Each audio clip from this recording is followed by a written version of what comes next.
The first update we have today is a pretty surprising mix of well-known personalities joining a new season of Special Forces, World's Toughest Test. Today, we're not just going to run through the star-studded roster for Season 4.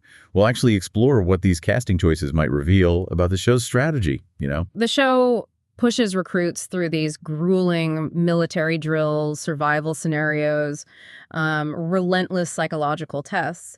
And what's really fascinating here is how the casting choices seem, well, strategic. They illustrate the show's broad appeal, sure, but maybe also how they're trying to shape certain stories. Right. This blend of reality stars, athletes, public figures. Okay, let's unpack this a bit. Leading the charge, we've got Teresa Giudice from The Real Housewives of New Jersey and her daughter, Gia Giudice, who you might have seen recently on Next Gen NYC. A mother-daughter duo. Interesting. Yeah. And they're not the only familiar Bravo faces. We're also going to see Brittany Cartwright from the Valley and Eva Marcille, who's an alum of Real Housewives of Atlanta, facing these tests. That's quite a few from Bravo. These names continue a pretty compelling legacy of Bravo stars on Special Forces. That's true. We saw it with Kenya Moore back in Season 1, Tom Sandoval in Season 2, Denise Richards last season. Right, Denise Richards. We'll come back to her. Exactly. So this pattern clearly demonstrates how reality TV personalities are, well, maybe embracing these extreme tests, perhaps looking for a different kind of public challenge, or maybe even reinvention. And the Giudices, like you said, a parent-child duo, that offers a really unique dynamic. How does family loyalty play out under that kind of duress? It adds another layer, doesn't it? That's a really compelling point about the legacy and the family dynamic. And it seems this season really amplifies that trend with Bravo stars. But while their presence is notable, what really broadens the scope is how far beyond that world they've reached. The cast includes actor Jussie Smollett, and it's probably worth noting his public history from 2019. That adds a specific context for him. For sure. Then we also have TikTok creator Mark Estes had that brief connection to Kristen Cavallari. And two celebrity couples are joining. Oh, couples. That's a twist. Yeah, Eric Decker and Jessie James Decker, plus Andrew and Shawn Johnson East. I'm actually pretty intrigued by the couples aspect. How does that pre-existing dynamic work under this pressure? Well, that raises an important question, doesn't it? How do these incredibly varied backgrounds, acting, social media, pro sports, really contribute to the show's dynamic? Yeah. The producers are likely aiming to explore very specific human responses. Not just physical endurance, but, the collapse of ego, unexpected leadership, maybe surprising vulnerability, throwing such different people together. And each participant brings their own public history, which could intensify the mental challenges. Yeah. Especially for figures like Smollett or maybe Johnny Manziel, where public perception adds that extra layer of pressure. And the list just keeps going. From sports, we have former football players Randall Cobb and Johnny Manziel, like you mentioned. Right. Olympian Christy Pierce-Rampone, and former basketball player Nick Young, you might remember. He was linked to the Iggy Azalea way back. A lot of athletic background there, too. Definitely. Rounding out this really diverse group are Sister Wives Kody Brown, Okay. model Chanel Iman, internet personality Brianna Chicken Fry LaPaglia, and actor Ravi V. Patel. It's an incredibly eclectic mix. Next, we're going to talk about Todd Chrisley. And this one is direct. Uh-oh. Chrisley knows best Todd Chrisley. What's he said now? He's out of prison, right? Pardoned. Yes, pardoned by Trump, along with Julie. Yeah. This is about him reacting to that claim, the one that he had an intimate relationship with a man while married to Julie. That came from Mark Braddock, didn't it? The guy involved in the fraud case. The very same. Braddock alleged it, and Todd addressed it on Condi Burris's Speak On It podcast. He recounted his lawyer telling him about the claim. And what was his reaction? Okay, brace yourself. Braddock apparently said it was a one-time thing. It was an experiment. Todd's response, and this is a direct quote, was, well, let's just be very clear. If I had fooked him once, he'd have come back for seconds. Wow. He didn't stop there. Added, you ain't experimenting on set. Yeah. You know what you're doing. I don't need to experiment giving head. If I wanted to give head, I'd give head. My goodness. Zero filter. Just completely owning the denial in the most provocative way possible. Exactly. Candy Burris, who had him on her show, mentioned she got some online negativity for supporting Todd after his release. But she defended their long friendship, pointing out his past support for minorities and his role in raising a young black woman. It's fascinating, isn't it? How someone facing such public scrutiny, legal battles, prison, chooses that way to confront a personal rumor. Such bluntness. And Connie's comments show how personal relationships add another layer to how we see these public figures. Next, we're going to talk about a pretty significant legal development for Real Housewives of New Jersey alum Jacqueline Laurita. Right. Her and her husband, Chris, they've been ordered to pay a lot of money. A huge amount, yeah. 6 figures. It's going to their former lawyers, Seidman and Pincus LLC. And this all goes back quite a way, doesn't it? Like 2014. Exactly. It stems from a lawsuit the firm filed last year in 2023. They claim the Lauritas never paid them for representing Chris's clothing company, Signature Apparel Group, in a bankruptcy case way back in 2014. Okay, so the lawsuit was recent, but the debt is old. Right. And here's the kicker. The Lauritas apparently just didn't respond to the lawsuit at all. Oh, wow. That's usually not a good strategy. No. So a New Jersey judge entered a default judgment. The order from July 3rd says they owe the original balance, which is about $342,000. Okay, still a lot. Plus $419,000 in interest. Whoa, so that totals $761,000. Yeah. Just staggering. The law firm said they did a ton of work planning, meetings, court stuff, sent regular invoices, no disputes back then. Then no payment. Apparently not. The lawyers actually asked to be removed from the case back in 2018 because they weren't getting paid, and the court granted it.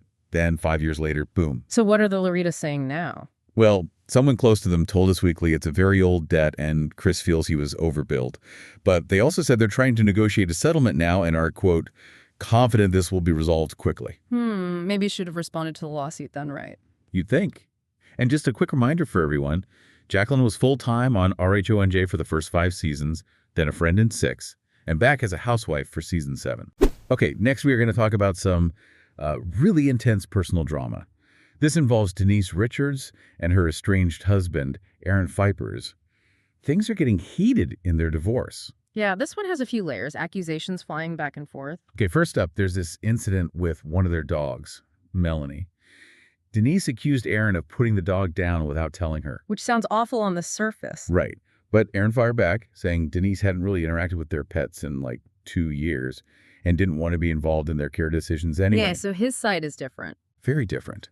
And then an insider added more context, saying Melanie was an older dog, Aaron loved her, but she had late-stage cancer and was really suffering. Oh, that's tough. Yeah. The vet apparently insisted it was time, so it was a painful decision. The source even said calling it just put down was hurtful, given the circumstances. So a tragic situation framed very differently by each side. Exactly. Then there were those photos of Denise with what looked like a black eye. Right, after some police encounter at Aaron's place when she went to get a pet. Yeah. But again, context seems key. A source told People it wasn't actually a black eye. Oh, what was it then? They said it was a mix of bad lighting and shadows combined with the after effects of a cosmetic procedure she'd just had. What kind of procedure? Microneedling PRP. It's platelet-rich plasma. It's used to help with scars, wrinkles, that sort of thing. Apparently, it can cause temporary redness or bruising that could look like something else in photos. Okay, that definitely illuminates the situation differently than just black eye photo. For sure. And this is all happening while Aaron's filed for divorce after 6 years. They've both made accusations. Denise claimed domestic violence, which Aaron denied. He accused her of having an affair with her Special Forces co-star Rudy Reyes and being addicted to Vicodin. Even called for an intervention. Wow, plus reports she might have violated a restraining order. It's messy. Super messy. And all while Real Housewives of Beverly Hills Season 15 is filming. Okay, moving coasts. Next, we're going to talk about Orange County. Quite a few updates here, starting with Tamra Judge. She's never shy with her opinions. No, definitely not. What's she been saying? Well, first, she talked about her relationship with her oldest daughter, Sydney Barney. It's been strained for a long time. Yeah, that's been a storyline on and off for years. Tamra blames a lot of manipulation from her ex-husband, Simon Barney, during their divorce. She called it parental alienation. That's a heavy term. It is. She said they're still not super close, but she actually saw Sydney recently. They hugged, they talked. She really treasures that and said she'd do anything to have her back. She also mentioned her younger kids, Spencer and Sophia, have no relationship with Simon, but Sophia does still talk to Sydney. So complicated family dynamics all around. That definitely sounds like it. What else? Well, switching to housewives, Tamra thinks Shannon Beador's time on RHOC has run its course. Ooh, harsh. Why? She says Shannon holds onto a grudge like nobody's business, and that's why the Tres Amigas, her, Shannon, and Vicky can't reconcile. Tamra's advice: when you get to a point where you can't move forward, then move out. Wow, telling her to leave the show, basically. Pretty much.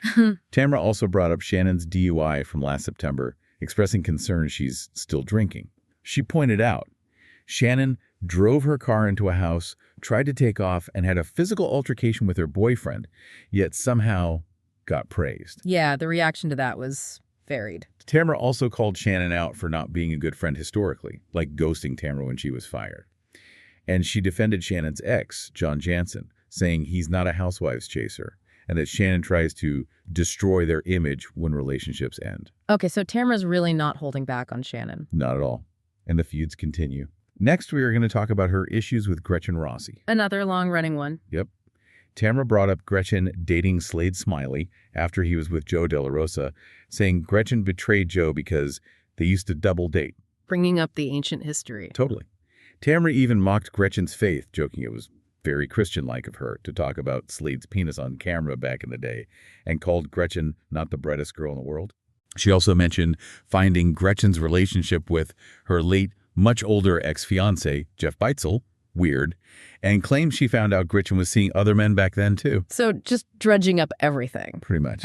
On a more supportive note, though, Tamra talked about how tough it was filming season 19 while her podcast co-host, Teddy Mellencamp, was battling cancer. Said Teddy was having headaches, falling. It was emotional. Oh, that's awful. How is Teddy doing? Tamra said Teddy's trying her best to still do their Two T's in a Pod podcast, but communication is hard. Dolores Catania has been filling in, but Tamra hopes Teddy will be back full-time soon. Wishing her the best, for sure. Definitely. Okay, one last camera bit. Remember Gina Kirschneider mentioning a former fatty photo of Jen? Vaguely, yeah. Jennifer Padronti. Yes. Tamra clarified that came up in a chat with Heather Dubrow. Tamra feels Jen was obsessed with my life and only befriended her to get cast on the show. Okay, standard housewives accusation there. Right. But about the photo, Tamra said Jen wasn't even fat in it, just heavier back then. And she actually looks great now. She specifically contrasted it to, like, Slade calling her the Michelin Man or Vicky being called Miss Piggy. So, trying to downplay it a bit. Interesting distinction she's making there. Yeah. Now, staying in the OC, Emily Simpson also got some heat recently. Also Gretchen related. Yep. For making jabs at Gretchen Rossi's appearance in season 19, mocking her clothes, making backhanded compliments about her hair. Uh-oh. People probably called her out for hypocrisy, right? Considering how she felt bullied by Heather Dubrow before. Exactly. A fan DM'd her about it, and Emily just replied, it was a compliment, and people need a vocabulary lesson. Okay. Not sure that defense works. Probably not. There was also a clip of Emily and Gina discussing Gretchen, saying she looks the same as always, but, like, in a really mean way. Emily said Gretchen dips herself in formaldehyde every night, and they joke she looks like an Instagram filter from 2003. Next, Guerdy Abraira from The Real Housewives of Miami. She apparently disproved Marysol Patton's claim that Guerdy had regifted her a present. Okay. Re-gifting drama. Classic. Why was Marysol claiming that? Well, it seemed like Marysol was siding with Julia Limagova in her feud with Guerdy. You might remember Guerdy leaked Julia's texts earlier to correct a narrative. Right, so layers of feuds here. How did Guerdy disprove it? Instagram, of course. On August 6th, she posted, saying something like, while this friend called me a fashion catastrophe, I was actually paying for and delivering that cocktail machine she claimed was a regift. Ooh, direct clapback. And the proof. Screenshots. An order confirmation page showing she paid $346.99 for a cocktail maker on October 15th, 2024. She even added a story caption, enjoy those cockies. Ooh. You're welcome, by the way. Haha, savage. Any reactions? Yep, Adriana Demora commented with clapping emojis.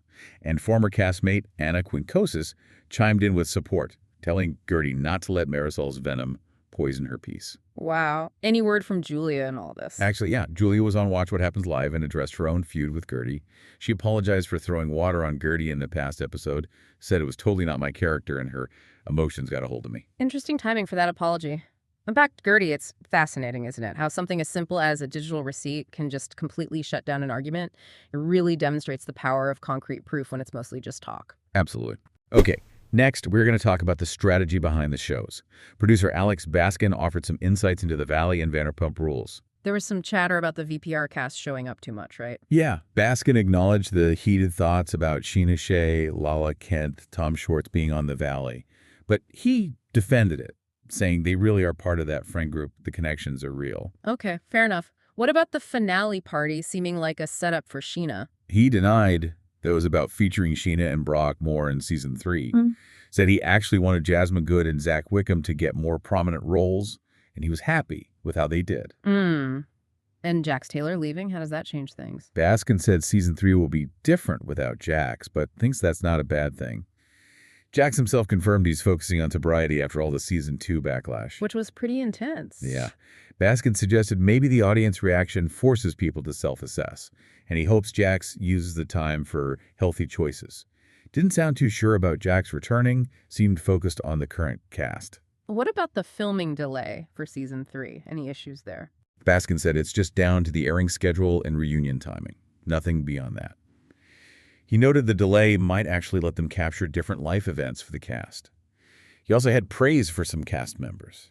Said Brittany Cartwright showed massive growth, found a reserve of strength, and was willing to share her difficult divorce journey with Jax. That's good to hear. She went through a lot. And he mentioned being proud of Kristen Doute's journey, getting engaged to Luke Broderick, having her first baby. Said it means a lot to people who followed her story. Yeah, she's had quite the evolution. Anything else on the Valley? Just one thing he wished Sheena had been upfront with producers about Brock's past cheating. Said it was clearly important to her and defined that time, so it should have been on camera. Interesting peek behind the curtain there. What about Vanderpump Rules itself? The reboot? Right, season 12? Yeah. Baskin keysed it as hallmarks of the original, but feels completely different. They're not trying to remake the old show, but going back to basics, following interconnected friends and coworkers at SUR. But a new group, mostly. Yeah, this 2025 version is very different. Lots of dating within the group, hookups. The friendships are deep, but messy and complicated and really fun. He said it's not too far away. Okay, intriguing. What about Sandoval? Is he part of this reboot? Doesn't sound like it. Reports say Tom Sandoval is ready to quit reality television and has very little interest in joining the Valley either. Really? What's his plan then? Focus on music. His band, Tom Sandoval and the Most Extras, had that run on America's Got Talent after Scandoval blew up. Right, I remember that. How did it go? Well, some people called it cringe or rigged, but they got 4 yeses from the judges. Simon Cowell, Howie Mandel, Sofia Vergara, Mel B. Tom himself admitted he's not the next Celine Dion, but was proud he hit the notes. So mixed reviews, but the judges liked it. Apparently. He wants to tour again, capitalize on that success, feels like he's finally being seen as a musician. The AGT spot apparently helped bookings pick up after the initial Scandoval backlash. They plan to switch things up for their next AGT performance.